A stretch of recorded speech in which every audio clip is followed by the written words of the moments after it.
জুইয়েনা লিন্নাস, মানব জাতির জন্য সুশোভিত করা হয়েছে। আই জাইয়ানা লাহুমুশ শাইতানু, শয়তান মানুষের সামনে এই বস্তুগুলিকে আকর্ষণীয় করে এমন করে পেশ করেছে যে মানুষ এর মোহে, এর প্রেমে একবারে মেতে উঠেছে শয়তান। তাহলে এই কাজটি করে কে? কে সাজিয়ে সাজিয়ে পেশ করে? একটা মহিলা নজরে পড়লে, অথবা একটা মহিলার সাথে কথা হলে, অথবা একটা মহিলার কাছাকাছি কোনো সময় হলে, যে কোনো ক্ষেত্রে কাছাকাছি, রাস্তাঘাটে হোক, আর বাসে ট্রেনে হোক, অথবা বাড়ি ঘরেই হোক, যে কোনো জায়গায় হোক কাছাকাছি, আরো কাছাকাছি নির্জনে সফরে কেউ নেই, অথবা একটা গাড়িতে একজন ড্রাইভার, একজন মহিলা, কাছে যত কাছাকাছি তত ফেতনা বাড়বে বেশি। সাজিয়ে সাজিয়ে পেশ করে। আপনার স্ত্রী হয়তো ওর চাইতে সুন্দরী, তাও ভালো লাগে না আপনার স্ত্রী, পরের মেয়ে ভালো লাগে, বেগানা মহিলা ভালো লাগে, হারামটা ভালো লাগে দেখতে, হ্যাঁ হারামটার সাথে কথা বলতে ভালো লাগে। তাফসীর আবি হাতেমে এই রায়টি রয়েছে হাসান বসরি রাহমাতুল্লাহ আলাইহি। আল্লাহ রাব্বুল আলামিন মানুষকে খুব দুর্বল করে সৃষ্টি করেছেন। মানুষ যদি শক্তিশালী হইতো তো এসব ফিতনার মোকাবেলা করতে সক্ষম হইত। কিন্তু সূরা নিসার আয়াত নম্বর 14-তে আল্লাহ রাব্বুল ইরশাদ করেছেন, ওয়া খালাকাল ইনসানা দাঈফা, মানুষকে বড়ই দুর্বল করে সৃষ্টি করা হয়েছে, মানুষকে বড়ই কমজোর করে সৃষ্টি করা হয়েছে। শারীরিক দিক থেকে তো শুধু কমজোর না, শারীরিক দিক থেকে অনেক সময় গায়ের ক্ষমতা দেখায়, এর চাইতে বেশি কমজোর করা হয়েছে মনের দিক থেকে, এর চাইতে বেশি কমজোর করা হয়েছে ইমানের দিক থেকে, জি মানসিক দিক থেকে, বিভিন্ন দিক থেকে কমজোর করা হয়েছে। শারীরিক থেকে কমজোর কখন বুঝবেন? যখন অসহায় হয়ে যাবে, যত গায়ে শক্তি থাক, একেবারে এমন পরিস্থিতিতে পড়েছে অসহায়, তখন মনে হবে যে আমি কত দুর্বল। যতই শক্তিশালী হন না কেন, চারিদিক থেকে আগুনে ঘিরে ফেলেছে, অথবা এমন তুফানে পড়ে গেছেন পানিপথে যেখানে আর সাঁতার দিয়েও আমি রক্ষা পাবো না, যতই গায়ে শক্তি থাকা আমার মতো দুর্বল পৃথিবীতে আর কেউ নেই। তখন মনে হয় যে আসলে আল্লাহ বলেছেন ওয়া খালাকাল ইনসানা দাঈফা।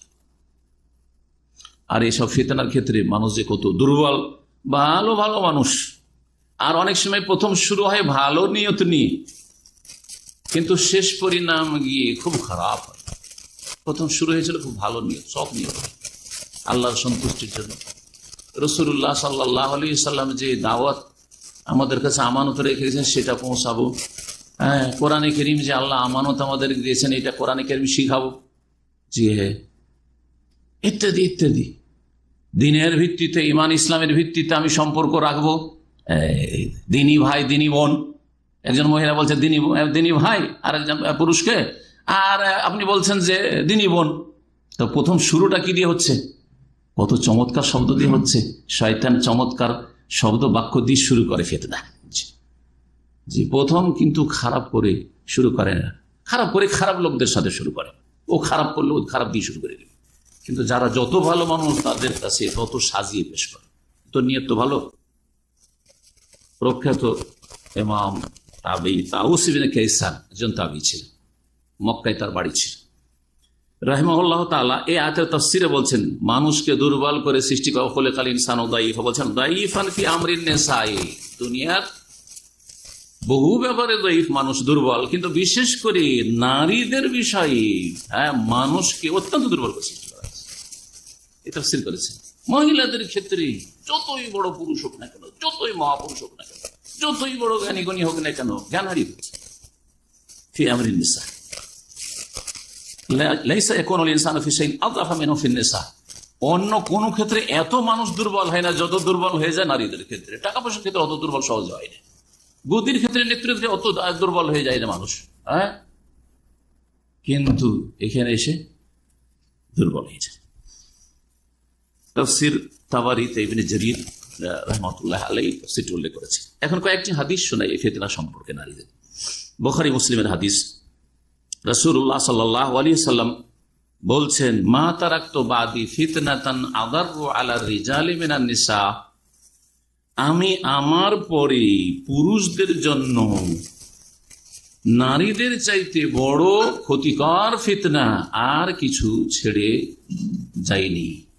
অর্থাৎ আমি চলে যাওয়ার পরে যেটা সবচেয়ে বড় ফিতনা থাকবে পুরুষ জাতির জন্য সেটা হচ্ছে, আর সবচেয়ে মারাত্মক ফিতনা থাকবে আদার, সবচেয়ে বেশি ক্ষতি সাধনকারী ধ্বংসাত্মক ফিতনা থাকবে, ঈমান, আমল, আখলাক, চরিত্র সবকিছু ধ্বংস করে ফেলবে।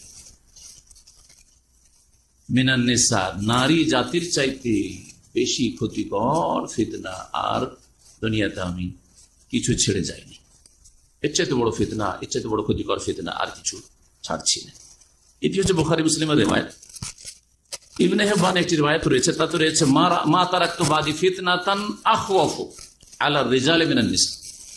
আদারুর জায়গায় বেশি ক্ষতি সাধনকারীর জায়গায় রয়েছে বেশি ভয়ঙ্কর শব্দটি রয়েছে, যদিও এই রিওয়ায়াতটি আগেরটি বেশি সহি।